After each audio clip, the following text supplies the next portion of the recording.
Ayo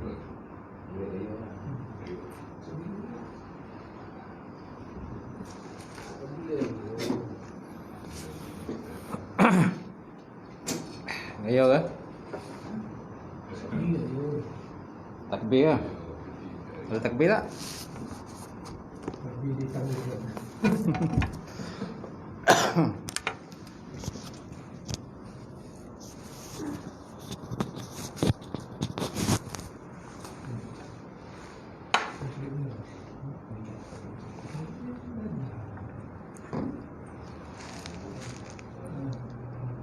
Baik. InsyaAllah. Cubaan 1 2. Cubaan. Cubaan 1 2. Bismillahirrahmanirrahim.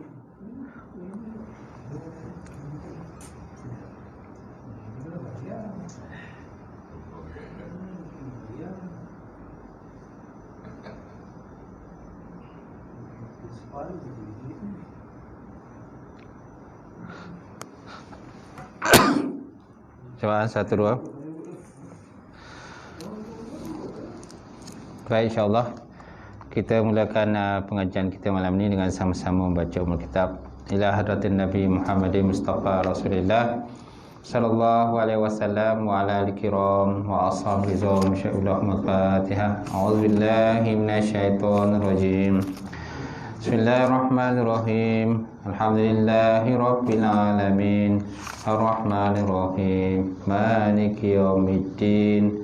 Iyyaka na'budu wa iyyaka nasta'in. Ihdinas siratal mustaqim. Siratal ladzina an'amta 'alaihim ghairil maghdubi 'alaihim waladdallin. Amin. Assalamualaikum warahmatullahi taala wabarakatuh.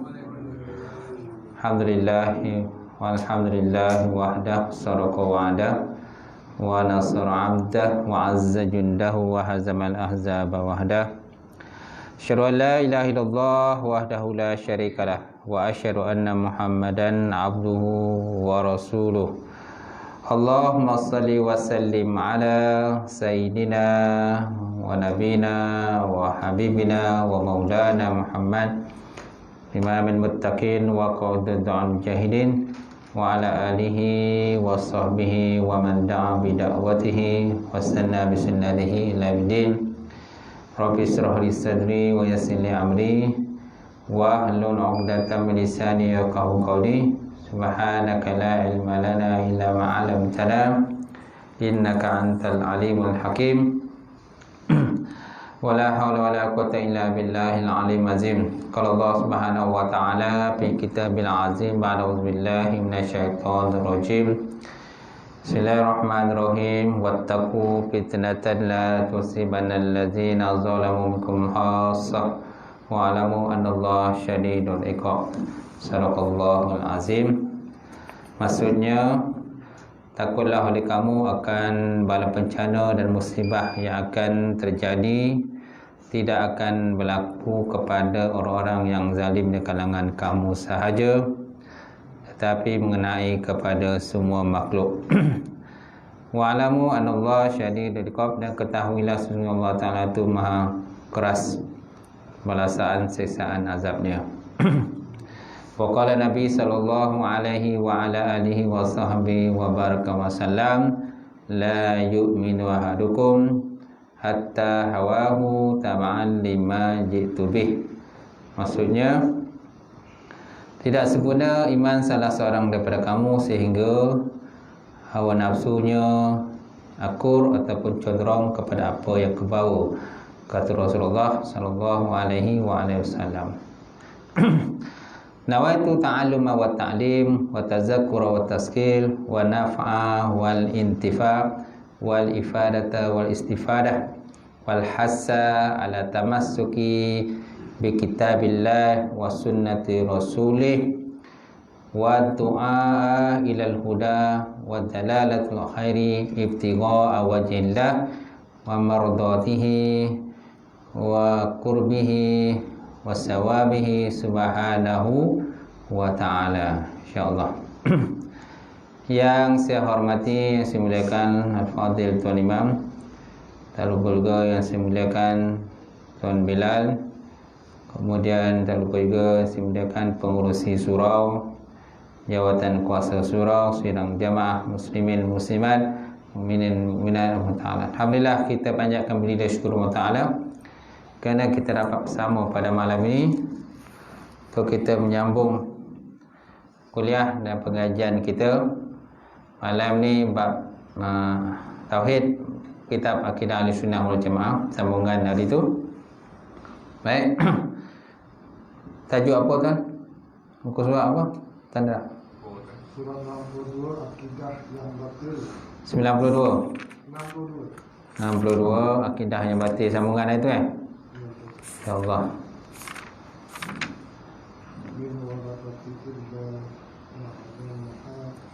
Baik. Ayat dia apa?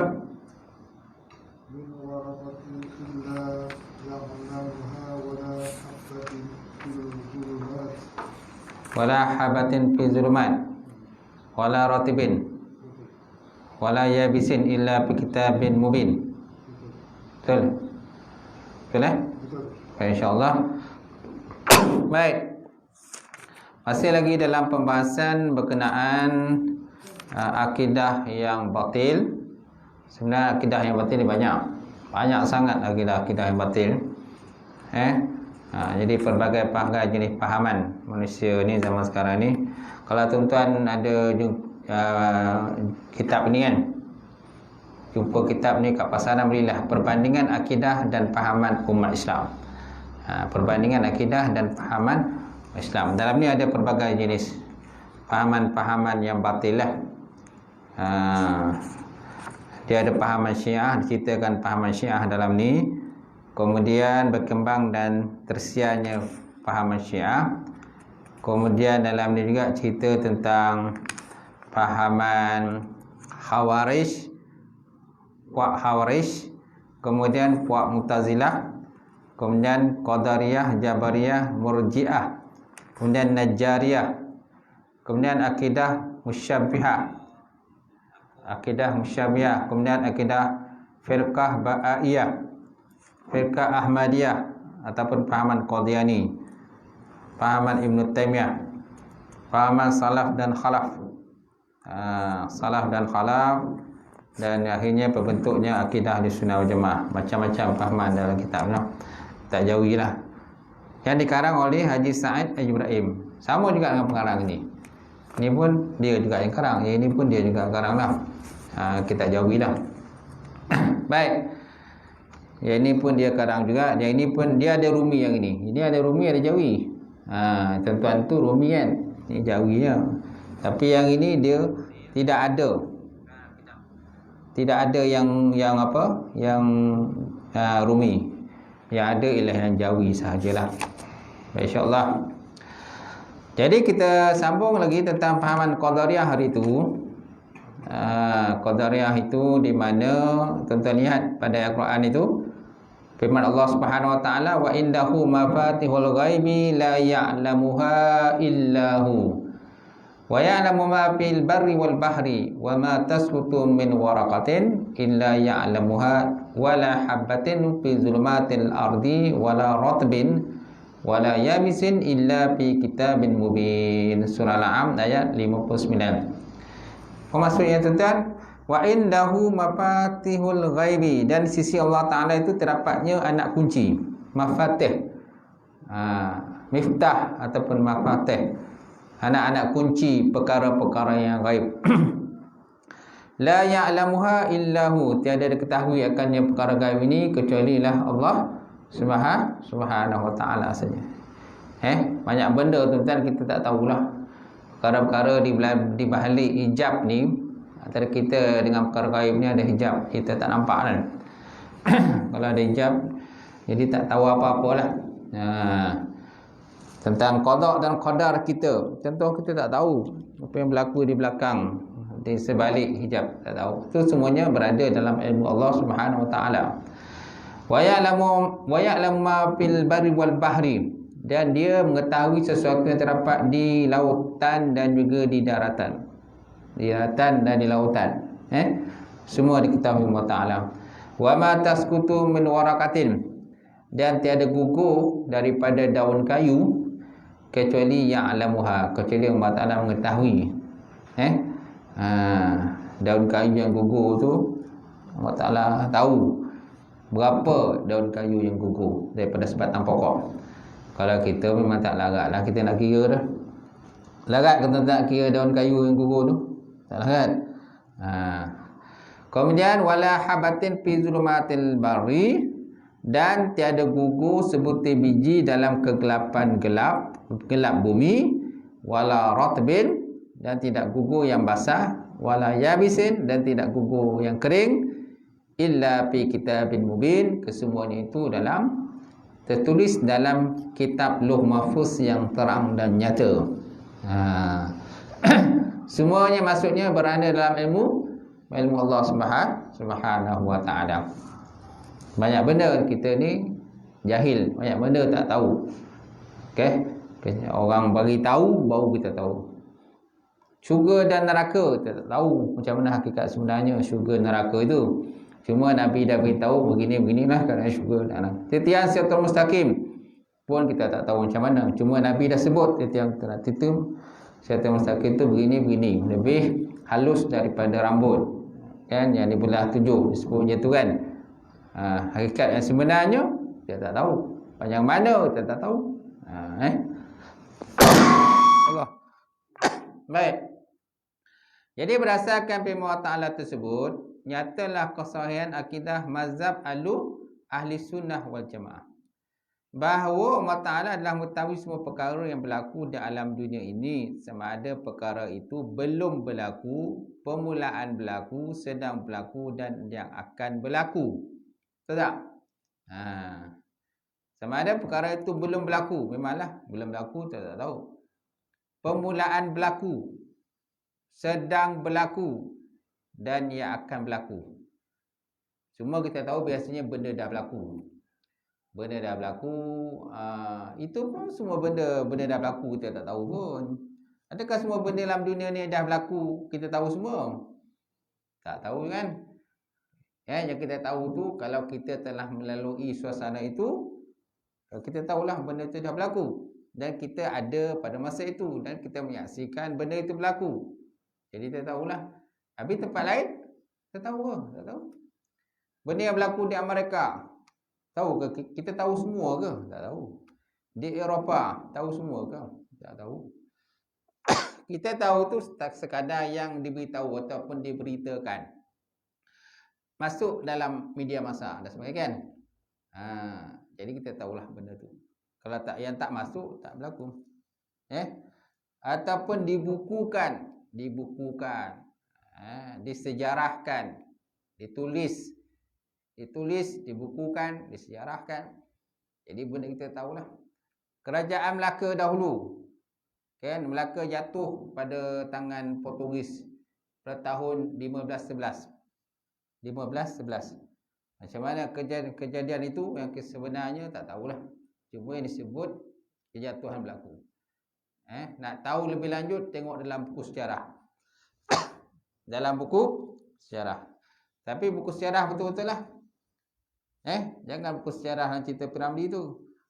Abang baca buku apa? Baca buku sejarah. Kan? Tengok-tengok buku sejarah benda tak? Jadi kalau cerita buku sejarah ni tuan-tuan tolak kan.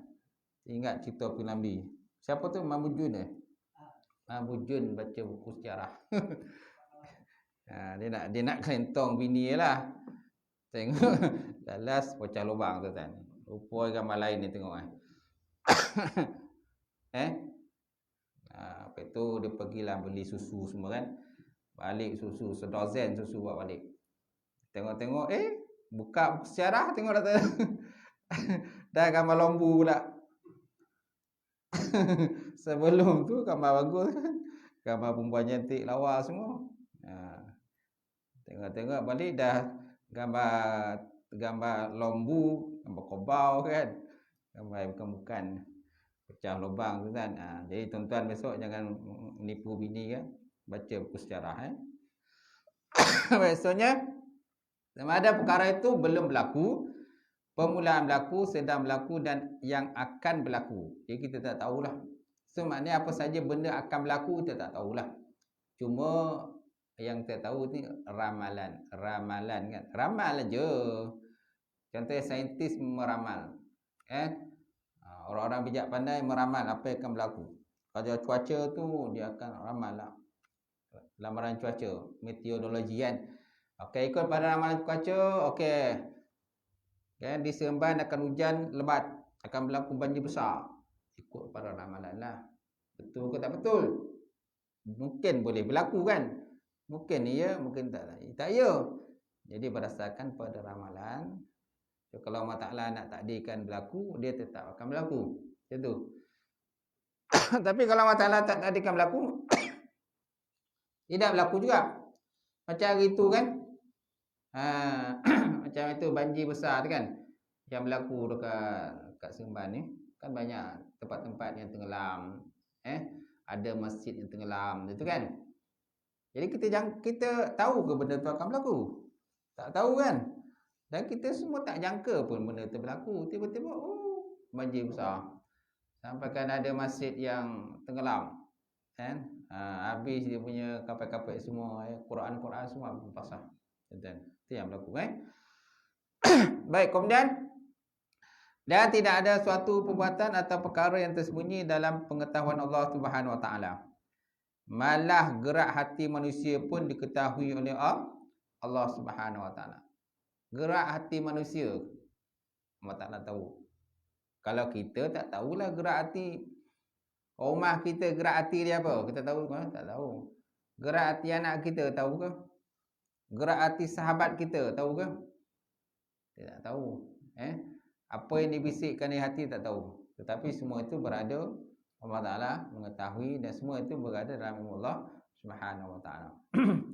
Baik. Oleh itu pengetahuan Allah Ta'ala itu secara mutlak dan meliputi ilmunya pada semua perkara dan perbuatan yang dilakukan oleh hamba di dunia ini. Firman Allah Subhanahu Wa Ta'ala, wa anna Allah qad ahata bikulli syai'in ilma. Surah At-Talaq. Wa anna Allah, dan sesungguhnya Allah Subhanahu Wa Ta'ala qad ahata, sungguh meliputi bikulli syai'in, dengan setiap sesuatu.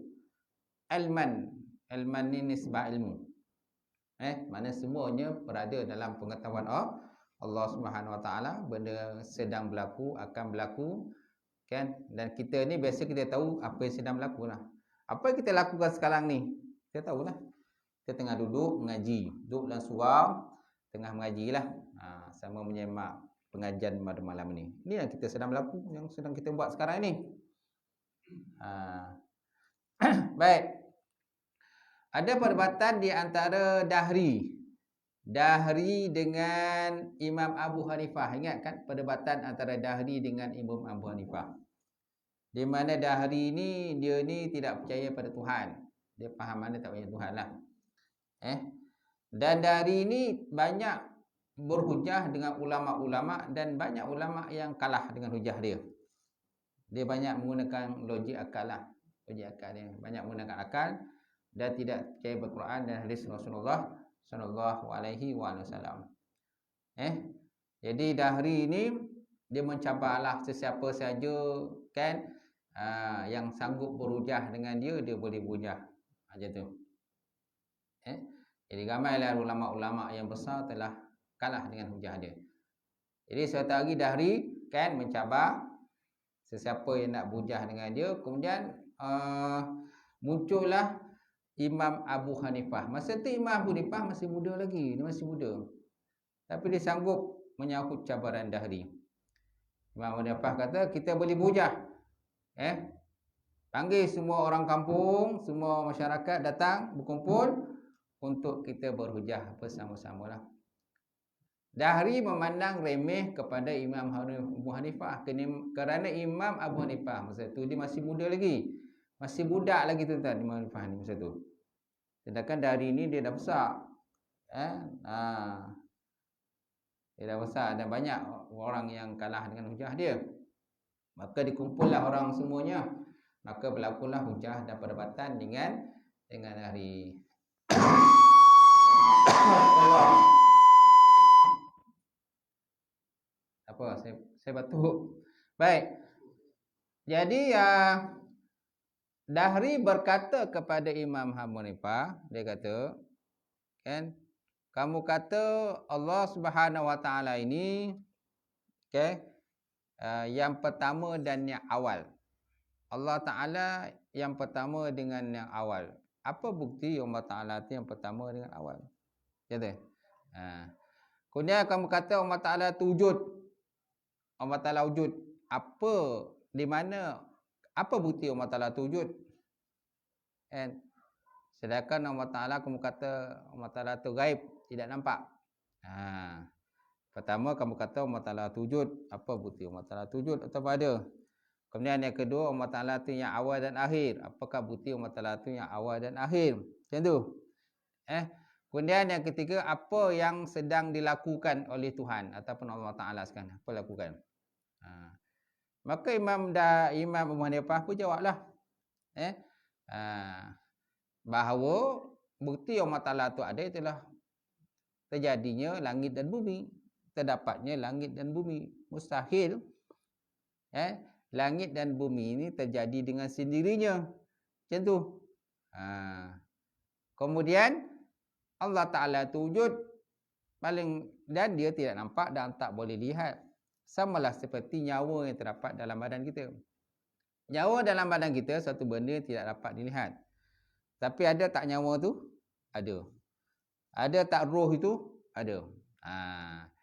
Jadi Dahri kalahlah dengan debat dia. Itu yang soalan pertama. Kemudian soalan yang kedua, kan, Allah Ta'ala itu yang pertama, wal awalu wal akhiru. Dia yang pertama dan terakhir. Contoh yang paling mudah ialah jari kita sendiri, kata.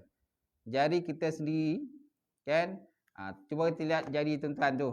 Mulai daripada jari kelengkeng dan disudahi dengan jari kelengkeng. Jari tangan belah kiri dan juga tangan belah kanan. Dia mulai dengan jari kelengkeng dan disudahi dengan jari kelengkeng. Itu jawapan yang paling mudah lah, kata Abu Hanifah. Baik. Kemudian ataupun boleh juga kita katakan seperti kiaskan kepada bilangan, jumlah ataupun bilangan. Yang mana jumlah dan bilang ini satu benda yang tidak ada penghabisan pula. Kalau yang tadi wal awalu wal akhiru, dia yang pertama dan juga yang terakhir. Jawapan yang paling mudah macam itulah. Tapi kalau kita nak katakan satu jawapan yang lain pula, yang menyatakan Allah Ta'ala itu yang kekal. Tidak ada kesudahan kepada wujud Allah Subhanahu Wa Ta'ala. Jadi jawapan yang paling mudah ialah contohnya kita ambil pada nombor kosong. Nombor kan? Nombor. Selepas daripada nombor kosong akan nombor satu. Selepas nombor 1 akan nombor sekian-sekian. Sampailah nombor 10, 20. Sampailah pada ribu-ribu. Kan? Jumlah tersebut, adakah ada penghabisan pada jumlah itu? Ada tak penghabisan kepada jumlah? Nombor-nombor ni ada tak penghabisan dia? Dia tak ada penghabisan. Itu kalau kita pergi kepada yang ke atas lah. Jumlah yang ke atas. Kalau jumlah yang ke bawah ke negatif pula. Daripada kosong kepada negatif 1. Kan, negatif 1 kepada negatif 2, negatif 3, negatif 10, negatif 100, negatif 1000, 10,000, 20,000 dan sebagainya. So, ada tak kesudahan kepada nombor tadi? Betul, ada tak kesudahan kepada nombor tu? Jadi, sudah tentu tidak ada kesudahan kepada nombor. Jadi, akhirnya Dahri pun tewaslah untuk soalan yang kedua. Kemudian soalan yang ketiga, Dahri tanya kepada Imam Abu Hanifah, apa yang dilakukan oleh Allah Ta'ala sekarang ini? Maka Imam Abu Hanifah kata, sepatutnya orang yang di atas, sepatutnya engkau berada di bawah, aku berada di atas. Kata Imam Abu Hanifah lah. Masa perdebatan itu berlaku tuan-tuan, dia macam ada satu pentas lah. Di mana Dahri ini duduk atas pentas. Imam Hanifah duduk bawah pentas. Jadi Imam Hanifah kata, sepatutnya orang yang bertanya berada di bawah. Dan orang yang kena tanya berada di atas. Kata Imam Hanifah lah. Maka Dahri kata, okey tak apa, saya turun ke bawah. maka dari pun turun ke bawah. Imam Harifah pun naik ke atas. Maka Imam Harifah dia kata, sekarang inilah dilakukan oleh Allah Ta'ala. Dia kata, sekarang inilah Allah Ta'ala tengah buat. Iaitulah menaikkan yang hak dan menurunkan yang batil. Menaikkan yang hak, menurunkan yang batil. Itulah jawapan dia. Jadi akhirnya dari pun malu besar lah. Kalah dia berdebat dengan Imam Harifah. Ada orang menyatakan bahawa banyak lagi soalan-soalan lain lah. Dan soalan-soalan itu semuanya boleh dijawab oleh Imam Abu Hanifah, tuan-tuan. Itu kehebatan Imam Hanifah lah. Macam tu. Baik, seterusnya tuan-tuan. Jadi kita lihat pada Al-Quran tadi, wa anna Allah qad ahatta bikulli syai'in ilma. Dan bahawa sesungguhnya Allah Ta'ala tetap meliputi ilmunya akan tiap-tiap sesuatu. Jadi firman Allah Ta'ala tersebut tuan-tuan juga membuktikan bahawa golongan mazhab Qadariyah ini adakah golongan yang sesat. Golongan Qadariyah ni golongan sesat. Golongan Qadariyah apa dia tuan-tuan? Golongan yang hanya banyak menggunakan akal pemikiran. Maknanya sesuatu tu nak berjaya mestilah dengan usaha tanpa ada kaitan dengan Allah Ta'ala. Makna bahagia ke, sengsara ke, berjaya ke tak berjayanya, makna bergantung sepenuhnya dengan manusia. Tidak ada kaitan dengan Allah Subhanahu Wa Ta'ala. Kita dalam golongan Ahlussunnah wal Jamaah ini, makna usaha dengan kita, kan, ikhtiar dengan kita, kemudian kejayaan ke tak berjaya itu semuanya terserahlah kepada Allah Subhanahu Wa Ta'ala. Mana mesti ada kaitan dengan Allah. Mesti ada kaitan dan hubungan kita dengan Allah Subhanahu Wa Ta'ala. Tak boleh tidak ada hubungan. Baik, kemudian akidah mereka juga adalah akidah yang batil, Qadariyah tadi. Etikad mereka terkeluar daripada akidah Ahlussunnah wal Jamaah. Dan kepercayaan mereka bertentangan dengan Quran dan Sunnah yang menjadi asas akidah yang sahih. Itu juga halnya mazhab Mu'tazilah dan juga mazhab Jabariyah. Jadi sehubungan dengan ini tentang ciri-ciri akidah yang batil ialah yang pertama. Apakah ciri-ciri akidah yang batil tentang? Pertama, syirik dan kufur pada Allah. Syirik dan kufur pada Allah. Yang kedua, tidak berdasarkan kepada nas syarak. Yang ketiga, mengikut logik akal semata-mata. Mengikut logik akal semata-mata. Yang keempat, kepercayaannya sentiasa berubah. Kepercayaannya sentiasa berubah, tuan-tuan. Okey, pertama, ciri-ciri akidah yang batil, pertama, syirik dan kufur kepada Allah Ta'ala. Allah Ta'ala sebut dalam Quran, wa man yusyrik billah faqad dhalla dhalalan ba'ida. Surah An-Nisa ayat 116. Wa man yusyrik billah faqad dhalla dhalalan ba'ida. Barang siapa yang melakukan syirik pada Allah, maka sungguh dia telah sesat akan sebagai sesat yang sejauh-jauhnya. Sesat yang jauh. Sesat ni ada dua tuan-tuan. Satu sesat dekat, satu sesat jauh. Tapi banyak disebut dalam Quran ni tuan-tuan, sesat yang jauh.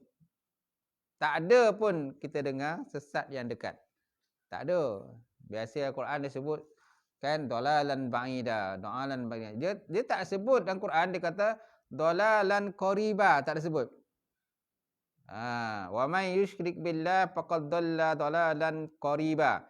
Barang siapa yang syirik pada Allah, maka orang ni sesat yang dekat. Ada tak sebut? Tak ada.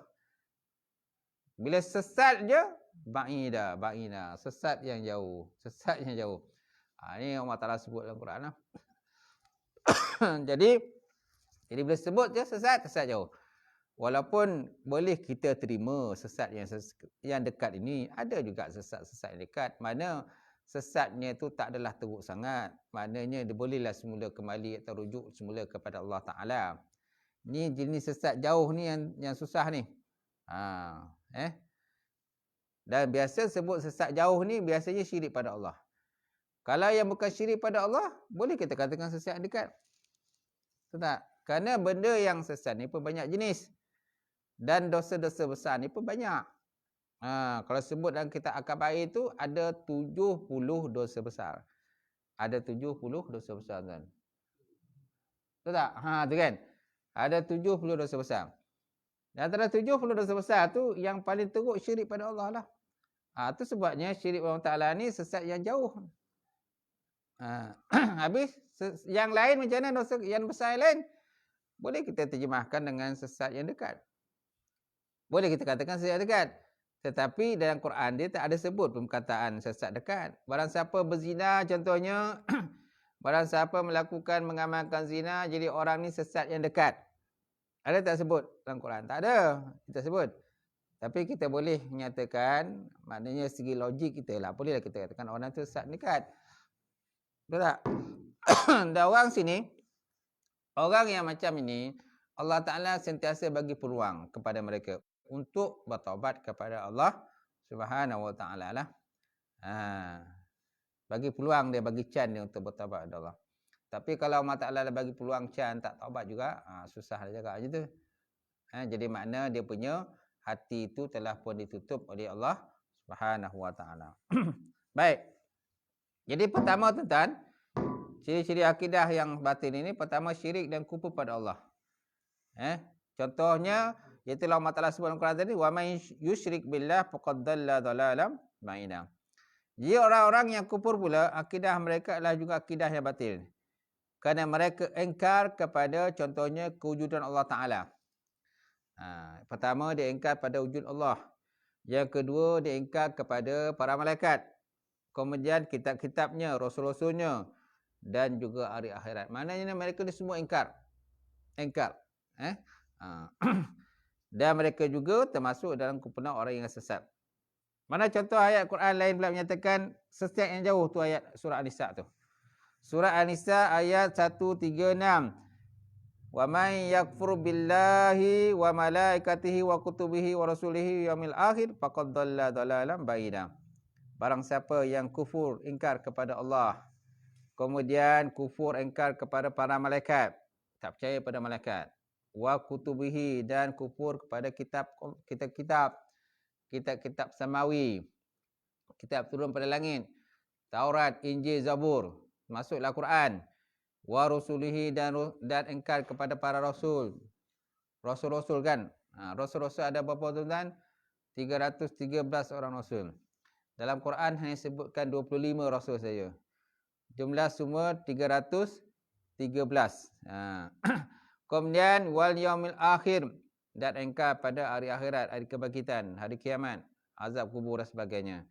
Faqad dhalla dhalalan ba'ida. Jadi mereka ni orang yang sesat akan sebagai sesat yang jauh. Nampak? Kalau sebut dhalalan ba'ida, sesat yang jauh. Dia tak sebut sesat yang dekat, tak ada. Jadi makna dalam istilah kufur ni, dia akan masuk dalam sesat yang jauh. Baik, so yang tuan-tuan. Yang kedua tidak berdasarkan kepada nas syarak. Akidah yang batil lagi ialah ciri akidah yang batil lagi, akidah yang tidak berdasarkan pada nas syarak, iaitu dalil-dalil syarak sama ada pada Quran ataupun sunnah baginda Rasulullah sallallahu alaihi wasallam. Kerana keimanan mereka mengenai ketuhanan dan kerasulan tidak berdasarkan kepada wahyu ilahi, Quran dan hadis. Di mana akidah yang sahih itu adalah berdasarkan pada Quran dan sunnah. Jadi nak katakan akidah yang sahih mesti berdasarkan pada Quran dan sunnah Rasulullah. Kalau tak ada berdasarkan pada Quran dan sunnah Rasulullah, maka bukan dikatakan sebagai akidah yang sahih. Kan? Kita juga boleh menambah lagi lah. Quran, sunnah, ijma' ulama' tambah lagi pun tak ada masalah. Ijma' ulama' ataupun qiyas. Kan? Ataupun pahaman-pahaman daripada para sahabat. Nabi SAW juga pernah bersabda. Kan? Kan? Nabi kata, nyatakan bahawa hendaklah kamu berpegang dengan sunnahku, alaikum bisunnati wa sunnatul khulafa ar-rasyidin al-mahdiyyin.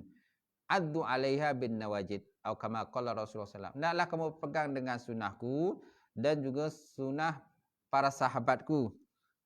Alaikum bisunnati wa sunnatul khulafa ar-rasyidin. Dan ulama ar-rasyidin. Alaikum bisunnati wa sunnatul khulafa al-mahdiyyin.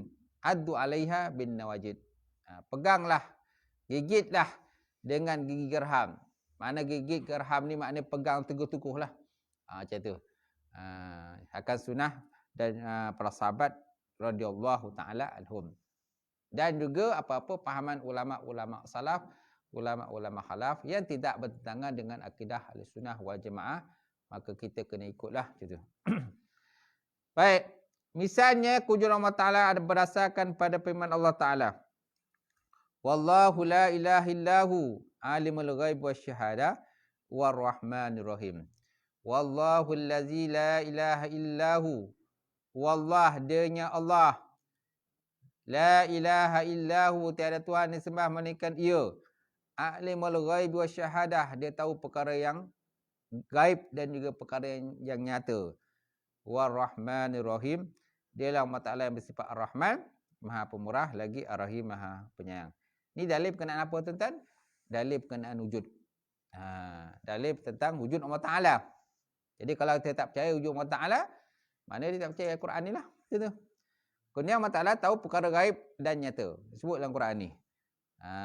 Jadi sesiapa yang tak percaya Allah Taala ni tahu perkara gaib dan nyata, mana bertentanganlah dengan Quran dan sunnah baginda Rasulullah sallallahu alaihi wasallam. Kerana percaya perkara gaib ni salah satu termasuk kalau nak kirakan rukun iman lah. Nak kirakan rukun iman. Tapi dalam list iman tu dia tak sebut pun. Rukun iman ada berapa tuan-tuan? 6 perkara kan. Rukun iman ada 6. Pertama, percaya pada Allah. Kedua, percaya pada Rasul. Ketiga, percaya pada kitab. Keempat, percaya pada malaikat. Kan? Kelima, percaya pada hari kiamat. Keenam, percaya pada qada dan qadar. Ada tak di situ disebut percaya pada perkara gaib? Ada sebut tak? Dia tak sebut pun. Kat situ percaya gaib. Tetapi bila kita cek satu-satu, kan? Allah Ta'ala percaya pada Tuhan, percaya pada Allah. Gaib tak? Gaib. Percaya pada malaikat, gaib tak? Gaib. Percaya pada kitab-kitab, gaib tak? Ada yang dah gaib. Quran ada lagi lah. Tapi kitab-kitab yang lain-lain tu, dah gaib kan? Tak nampak lagi dah. Tak jumpa lagi dah yang asal. Yang ada tu yang dah diubah-ubah oleh tangan-tangan Yahudi, Nasrani dan sebagainya. Mereka dah ubah-ubah. Kemudian percaya pada apa lagi? Percaya kepada Rasul. Gaib tak? Gaib. Rasul dah wafat. Kita tak jumpa lagi dah. Nabi Muhammad pun yang terakhir 1400 tahun lepas Nabi pun dah wafat dah. Gaib kan? Kemudian percaya pada hari kiamat. Gaib tak? Gaib juga. Percaya pada qada dan qadar. Gaib tak? Gaib. Walaupun daripada rukun iman 6 tu tak sebut pun perkara gaib, tapi bila kita ulas satu-satu, rupanya semuanya gaib tuan-tuan. Boleh katakan semua gaib lah. Jadi maknanya percaya pada gaib ni pun termasuk dalam rukun iman. Macam tu. Alimul ghaib wasyahadah. Dia mengetahui perkara yang gaib dan juga perkara yang nyata. War-Rahmanir Rahim. Dan dialah Allah Ta'ala tu Maha Pengasih lagi Maha Penyayang. Kemudian dalil Allah Ta'ala Esa pula. Mana dalil Allah Ta'ala Esa? Firman Allah Subhanahu Wa Ta'ala di bawah itu, Qul huwallahu ahad, Allahus samad, lam yalid wa lam yulad wa lam yakul lahu kufuwan ahad. Maksudnya kata oleh Yang Muhammad, Allah Ta'ala itu Esa. Allahus samad, Allah tempat tumpuan segala makhluk. Lam yalid walam yulad, tidak beranak dan tidak diperanakkan. Walam yakul lahu kufuwan ahad, tidak ada sekutu bagi Allah. Ini dari Quran. Ini dari Quran. Sebut berkenaan dengan wujud Allah. Kemudian nyatakan tentang esa Allah Subhanahu Wa Taala. Jadi kalau kita berpahaman selain daripada ini, maknanya pemahaman kita sesatlah. Kita tak percaya tentang wujud Allah, dia kata. Aku tak percayalah wujud Allah Ta'ala ni. Aku percaya pada benda yang nampak. Benda tak nampak aku tak percaya. Dia kata. Tapi bila sebut tentang hantu, dia percaya pula. Kau percaya hantu tak? Percaya hantu. Percaya hantu, percaya pula. Percaya Tuhan ke? Tak percaya Tuhan. Hantu percaya tak? Percaya. Kemudian percaya tentang roh tak? Percaya roh. Allah Ta'ala percaya tak? Tak percaya. Roh percaya pula. Kan? Dalam badan manusia ada roh. Bila roh tu tak ada, habislah, meninggal lah. Kan dalam kita ni ada roh kan? Macam tu. Kemudian seterusnya yang ketiga, mengikut logik akal semata-mata. Tuan-tuan, ni pun akidah yang batil. Dia hanya mengikut logik akal semata-mata. Dalam akidah, dalam ilmu akidah, akaid iman atau ilmu tauhid, mengenal dan membuktikan kewujudan Allah Ta'ala dan keesaannya boleh dilakukan dengan dua cara.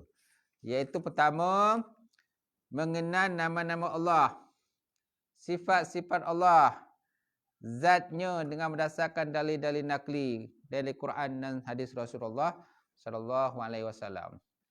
Dan boleh juga berdasarkan menggunakan akal pemikiran dengan memikirkan kejadian alam sekeliling dan kejadian langit dan bumi dan makhluk-makhluk yang ada di antara keduanya.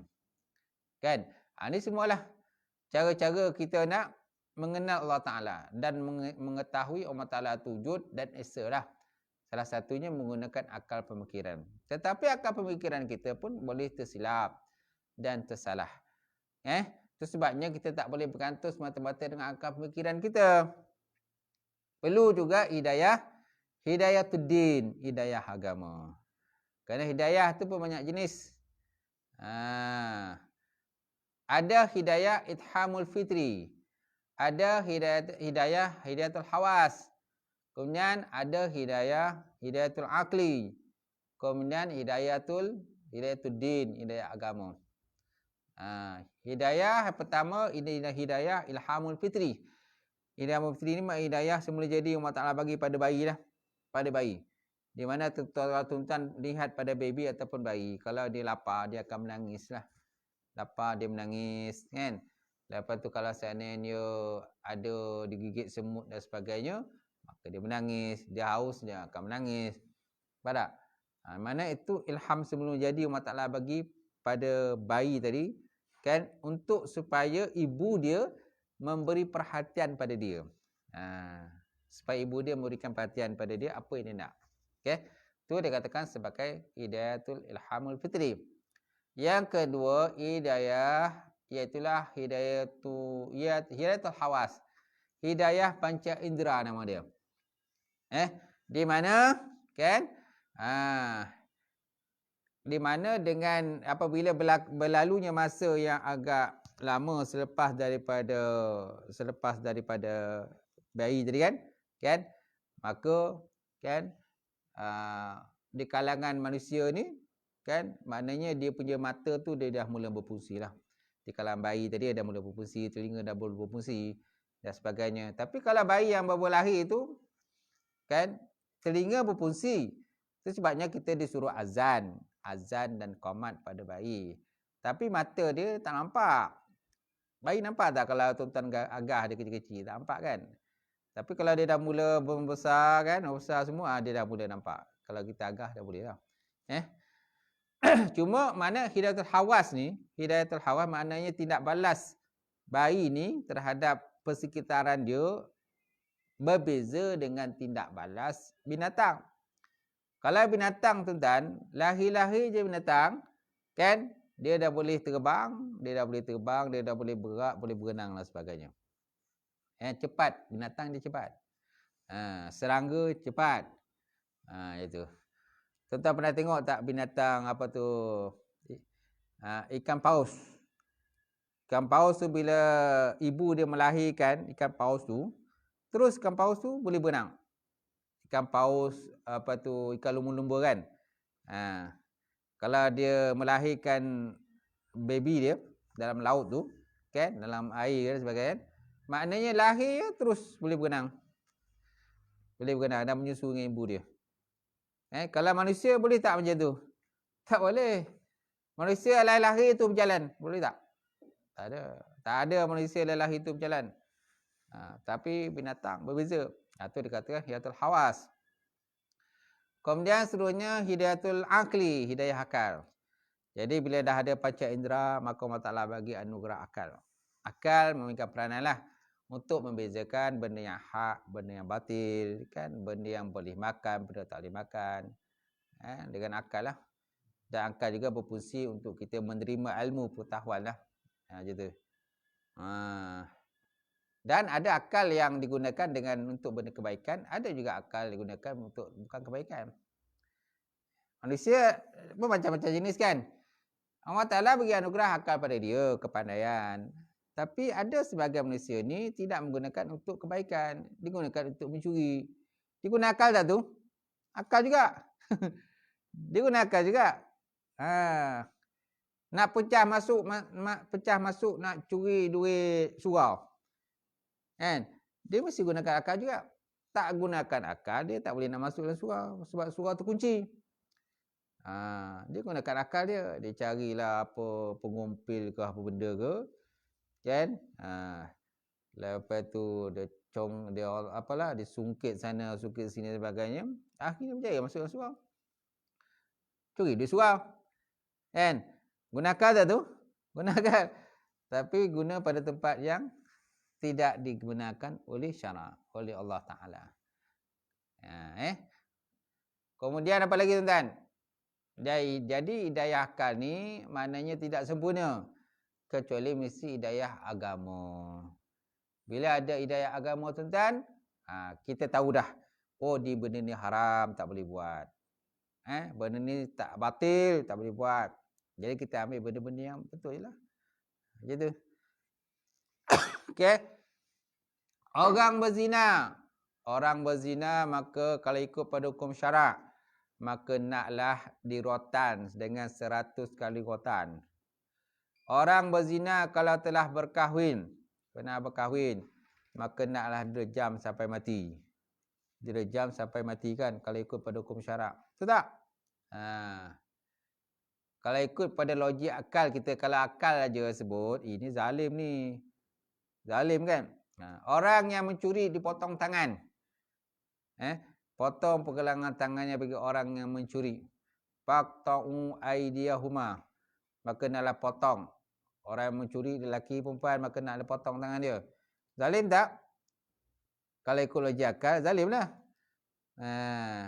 Tapi undang syarak, Allah Ta'ala dah putuskan begitu dalam Quran. Tak boleh kita katakan zalim.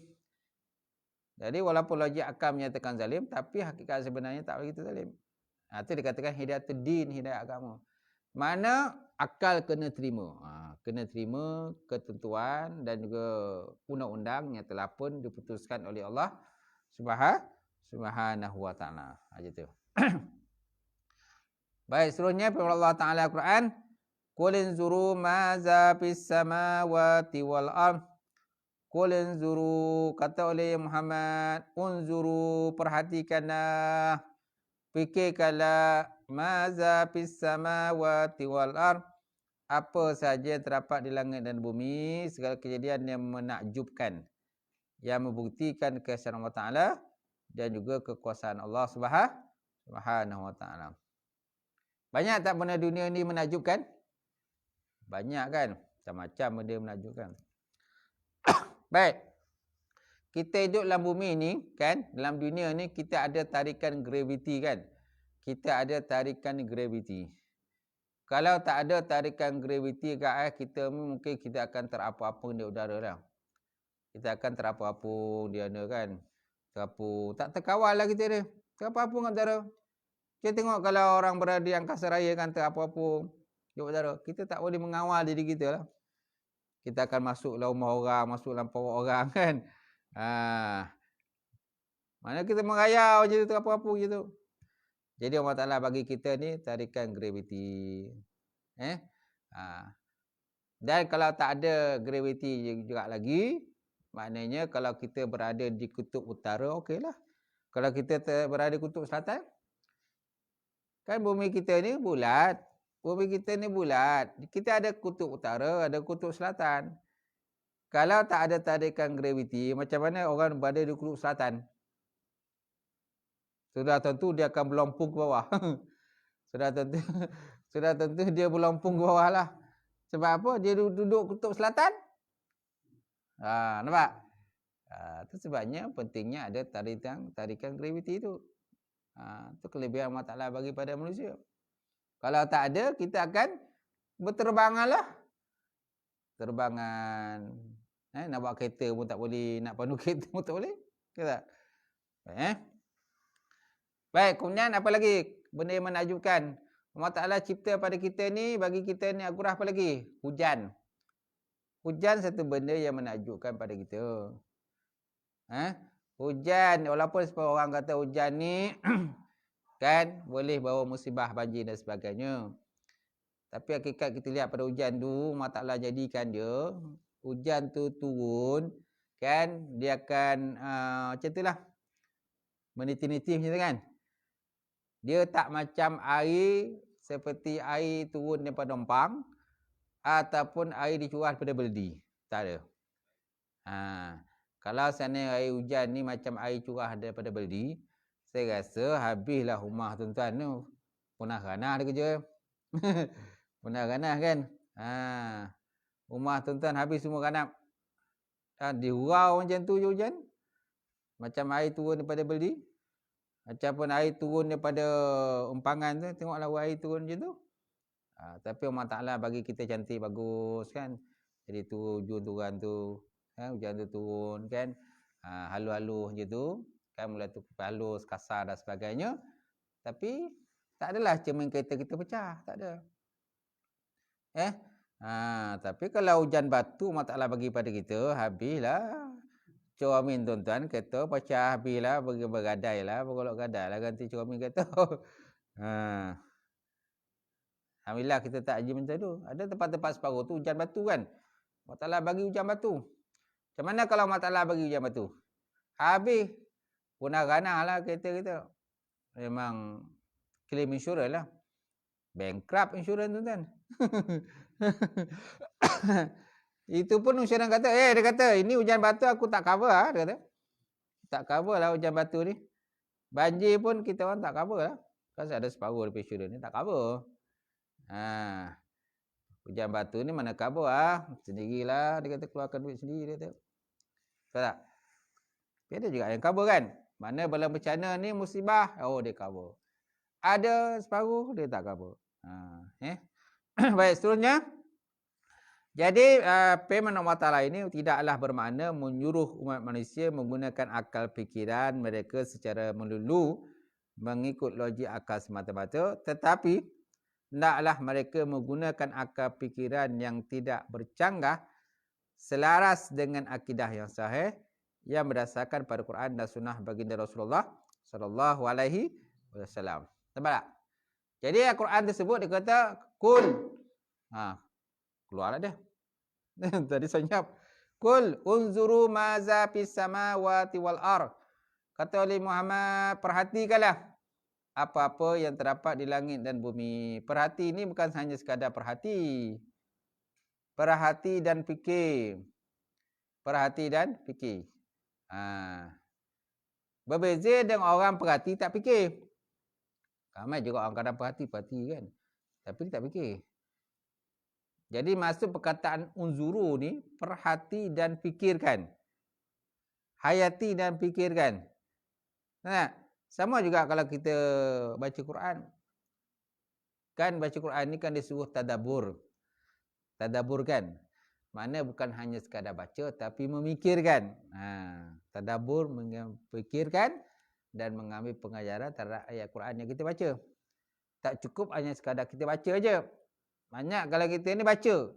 Tapi boleh tanya mana tahu tak mana baca. Tak tahu dari mana tu. Baca tahu lah kan. Betul tak?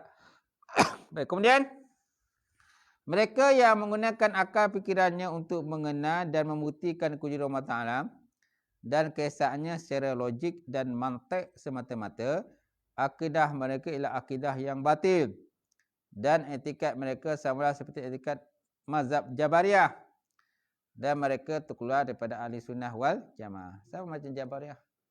Di mana pahaman Jabariyah ni disebut di belakang, maknanya pahaman yang hanya menyerahkan bulat-bulat pada Allah tanpa ada usaha dan ikhtiar.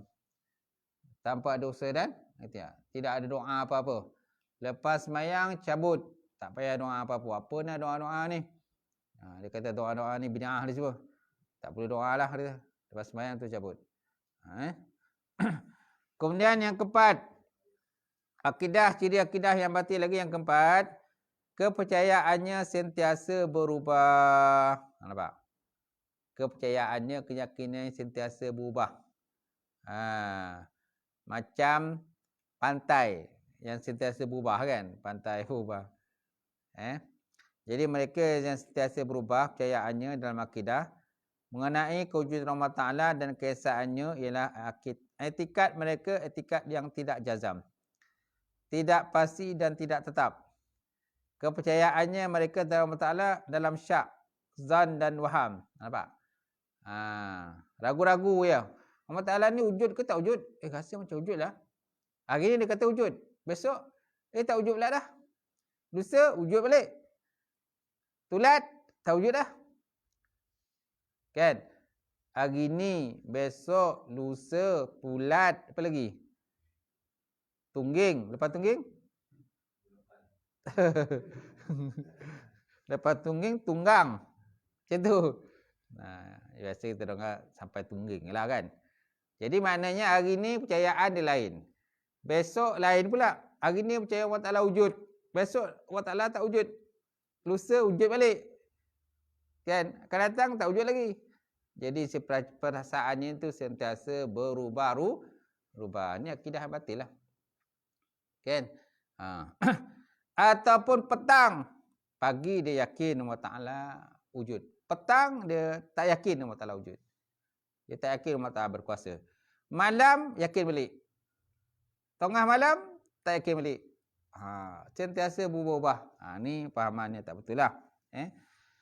Jadi etikat percayaan seorang yang tidak jazam ialah kerana mereka mengenal Allah Ta'ala bukan dengan dalil, malah hanya mengikut dan menerima perkataan orang lain. Nampak? Ni jenis orang mengikut-ikut lah ni. Orang kata A, orang kata B, orang kata C. Dia malas menggunakan akal pemikiran dia. Malas nak fikir lah. Malas nak fikir semua ni. Jadi malah hanya mengikut dan menerima perkataan orang lain tanpa mengetahui dalil dan keterangan. Di mana mereka tentang dinamakan orang yang bertaklid. Yang dipertikaikan kesahihan imannya. Ni jenis orang bertaklid je lah. Hanya sekadar mengikut-ngikut je kan. Berfikir tak nak. Dia fikir tak nak. Tapi hanya sekadar mengikut. Mengikut saja. Ataupun jenis orang duit nak. Duit nak. Kerja tak nak. Kan ada orang jenis macam tu kan. Malas kan. Bila bagi duit kan. Jauh laju. Kes surau ada ni. Ada orang nak bagi sumbangan. Jadi dipersilakanlah sesiapa yang memerlukan sumbangan. Datanglah surau. Bukan ajar datang. Tapi pula contohnya seorang 500 kan. Mana dia bekerja malas. Bekerja malas, usaha malas. Tapi dia hanya mengharapkan orang bagi. Percuma pada dia. Ini jenis orang, ada sebahagian makhluk. Nak kata orang ke tak orang tu kan. Jadi di mana mereka dia makan orang yang bertaklid yang dipertikaikan kesahihan imannya. Dia malah fikirlah. Jadi berpunca dari inilah terdapat kepercayaan seorang tadi sentiasa berubah. Kerana tidak mempercayai pegangan sendiri dan akidah mereka ialah akidah yang batil. Dahlah ikut pula dengan cara orang batil. Lepas tu jazam pula ikut tu. Dia percaya contohnya Ayapin tu Tuhan. Sebab apa dia ikut ajaran Ayapin, maka percayalah Ayapin Tuhan. Tapi dia percaya Ayapin tu bukan hanya sekadar percaya. Kan jazam percaya tu. Tahqiq percaya tu. Dia yakin percaya 100% dan mungkin 200% percayaan dia. Tak? Ni yang bahaya tu. Jadi kalau Ayapin tu dah meninggal kan, dia masih lagi percaya. Ayapin tu Tuhan. Sampai bila-bila pun dia percaya Tuhan. Walaupun Ayapin tu dah mati dah. Macam tu tu.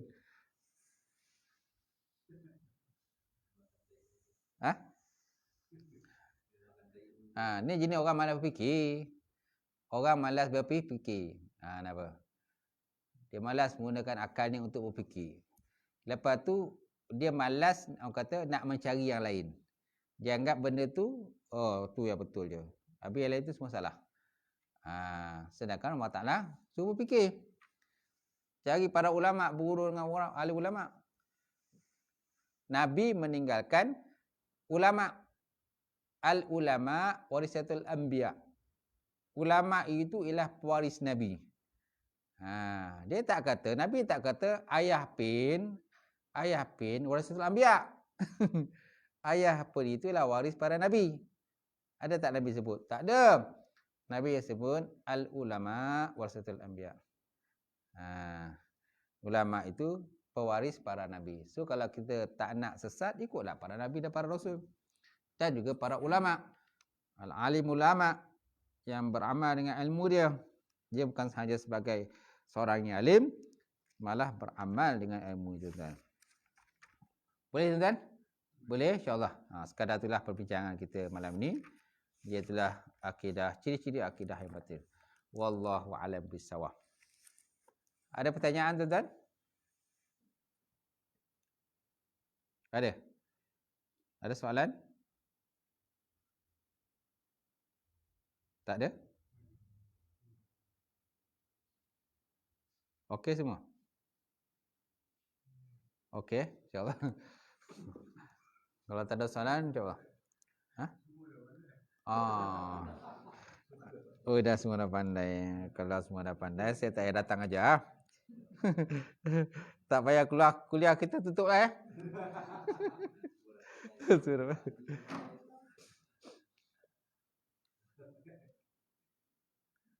Tak apa.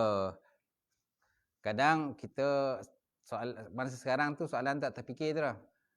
Kadang terfikir waktu lain. Time makan, time jumpa ustaz kat mana-mana. Ustaz, ni nak tanya soalan lah. Masa tu baru terfikir nak tanya soalan. Waktu mengaji tak terfikir nak tanya soalan. Okey? Cari je tu. Auzubillahiminasyaitonirrajim. Bismillahirrahmanirrahim. Alhamdulillahirabbil alamin. Wassalatu wassalamu ala syafi'il mursalin wa ala alihi washabihi ajmain. Allahumma zidna ilman nafi'a wa yaqina as-sadiqa wa alam taqabbala wa rizqan halalan mubarakatan katsira wa siyan fata ya alim wa lana qulubana bi nuri ma'rifataka wa tahlana futu al-arifin. Allahumma faqina fid-din, Allahumma faqina fid-din. Allahumma ja'al hadza jam'an marhuma wa tafarruqana min ba'di tafarruqal ma'suma. Rabbana atina fid dunya hasanah wa fil akhirati hasanah wa qina azabannar. Subhana rabbika rabbil izzati amma yasifun wa salamun alal mursalin walhamdulillahi rabbil alamin. Qabbalallahu minkum.